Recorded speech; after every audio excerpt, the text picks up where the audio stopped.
le podcast sur la révolution blockchain. Aujourd'hui, blockchain, quel impact sur la fonction finance? Avec Sébastien Ledan, associé Robotic Process Automation chez Mazars. L'automatisation est un processus qui permet de transformer une donnée d'entrée en donnée de sortie. Aujourd'hui, cette activité de transformation est portée par un outil informatique. Depuis les années 90, les outils que nous utilisons ne cessent d'évoluer. Avec l'avènement des ERP, nous nous sommes imaginés que les processus financiers, administratifs ou opérationnels pouvaient être automatisés à 100% de bout en bout. C'était la promesse. Cependant, force est de constater que ce n'est pas le cas. De nombreuses tâches sont encore aujourd'hui effectuées manuellement dans les services financiers et c'est ce qui justifie finalement l'emploi de beaucoup de comptables ou de contrôleurs de gestion. Depuis quelques années, 2016 pour être précis, la robotisation s'est invitée dans les directions financières. Cette technologie, via le RPA, pour Robotic Process Automation, permet d'absorber des tâches manuelles et de les transformer en tâches automatisées ou de les modéliser finalement en application informatique. La question qu'on peut se poser, c'est quel est l'avenir finalement de cette automatisation? Est-ce qu'on sera capable demain d'automatiser intégralement les relations contractuelles ou les relations administratives entre deux sociétés? Aujourd'hui, il y a une nouvelle technologie qui se développe, qu'on appelle blockchain, et qui paraît être la prochaine grande technologie d'automatisation pour le monde de l'entreprise. En effet, la blockchain va permettre d'automatiser l'intégralité d'un processus en captant notamment la donnée d'entrée via des objets connectés. L'objet connecté est central parce qu'il paraît être l'outil indispensable qui va permettre de collecter les données dans l'entreprise et de les stocker dans la blockchain. À partir de ces données collectées, nous allons pouvoir déclencher des flux automatiques et des actions automatisées grâce à l'outil qu'on appelle Smart Contract. Aujourd'hui, la blockchain elle est applicable à travers une multitude de données. Il y a 3 grands cas d'usage. Le transfert de valeur, et là souvent ça fait référence à la crypto-monnaie, Bitcoin en tête. Tout ce qui va être lié à la traçabilité, et ça généralement c'est le support à tout ce qui va être environnement de la supply chain. Aujourd'hui, on a Carrefour qui a mis en place une blockchain sur l'ensemble de ses produits distributeurs. Et on va avoir l'automatisation, et c'est le cas d'usage qui va nous intéresser dans ce podcast. Alors, comment partager le registre numérique qu'est la blockchain et fluidifier et automatiser les relations entre les adhérents? C'est simple. En fait, l'adhérent qui souhaite participer à une blockchain automatisée doit signer une charte dans laquelle sera inscrite l'ensemble des règles de gestion applicables au sein de la blockchain. Avec l'application d'une règle via un smart contract, donc qui est un contrat informatique, un événement de sortie est généré. Il va soit déclencher une transaction au sein de la blockchain, soit déclencher un processus physique via l'outil connecté. Pour comprendre ça, on va prendre un exemple.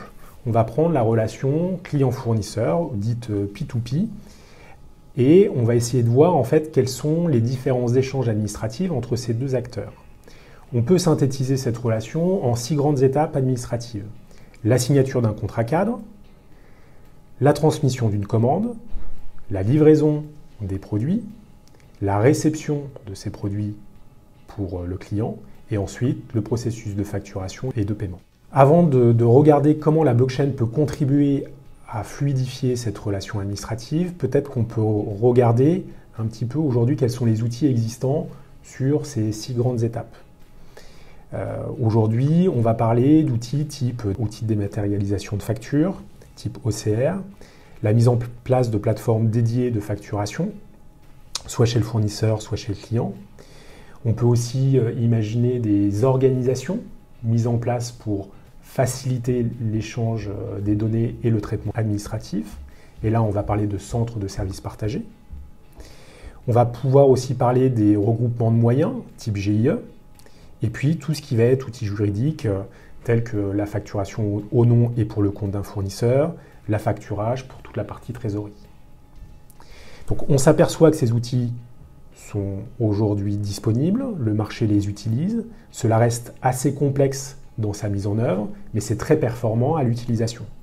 On s'aperçoit que l'ensemble de ces solutions ne sont pas globales et doivent être adaptées entreprise par entreprise et d'un client par rapport à un fournisseur et inversement.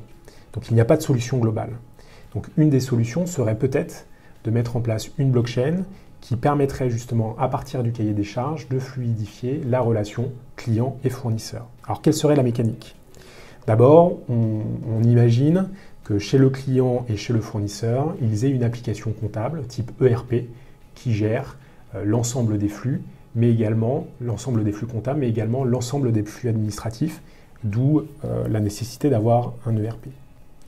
Donc la première étape, ce serait d'avoir un contrat cadre qui régit les différentes relations entre les deux parties prenantes. Et à ce moment-là, l'ensemble des données, des caractéristiques de ce contrat cadre seraient rentrées dans la blockchain et seraient inscrites dans un smart contract. La deuxième étape serait la transmission de la commande. À ce moment-là, le client transmettrait une commande ou une commande dans son ERP et grâce à une interface entre l'ERP et la blockchain, les informations seraient enregistrées dans la blockchain et ensuite le contrat intelligent smart contract générerait automatiquement la transmission des informations à l'ERP du fournisseur. La troisième étape serait la livraison de la commande. Le fournisseur initierait la livraison de la commande dans son ERP et cette information serait automatiquement enregistrée dans la blockchain et la blockchain enverrait l'information à l'ERP du client pour indiquer que les flux d'articles physiques ont bien été livrés au client. Enfin, la dernière étape engloberait la réception de la commande jusqu'au paiement. Lorsque le client reçoit sa commande, il la saisit dans son ERP, ces informations seraient automatiquement enregistrées dans la blockchain et le contrat intelligent générerait automatiquement la facturation au nom et pour le compte du fournisseur, puis l'ordre de paiement, à la date d'échéance convenue dans le contrat cadre. Alors on voit bien à partir de cet exemple qu'il y a beaucoup d'avantages avec cette nouvelle technologie. On pourrait avoir un gain d'efficacité et de temps dans le processus P2P, et du coup là, finalement, ça permettrait d'avoir vraiment une approche très lean de notre processus P2P. On aurait une fiabilité accrue de l'information grâce aux différentes caractéristiques intrinsèques de la blockchain telles que la transparence, la sauvegarde et la traçabilité. Après, lorsqu'on met en place ce type de cas d'usage, d'automatisation via la blockchain, on doit tenir compte de plusieurs problématiques. Une blockchain, puisque l'ensemble des flux vont être modélisés de manière informatique, ça nécessite finalement d'avoir une bonne compréhension du business. Il faut aussi qu'on ait une approche rationnelle des données inscrites dans la blockchain. L'idée, ce n'est pas de dupliquer l'ensemble des informations disponibles dans l'ERP du client et dans l'ERP du fournisseur. Il y a une troisième problématique à bien traiter, c'est la structure juridique qui va permettre de structurer l'ensemble des flux. Alors elle est importante parce que l'ensemble des smart contracts, des contrats intelligents, de ces algorithmes, va engager l'ensemble des parties prenantes. Donc les règles doivent être claires dès le départ pour l'ensemble des adhérents à la blockchain. Ce qui signifie qu'elles doivent être explicites, comprises et acceptées par tous.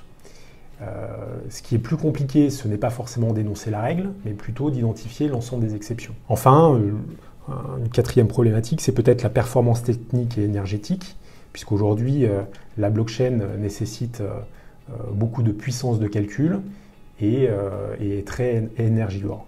Pour pouvoir se lancer aujourd'hui dans la blockchain, il faut des moyens.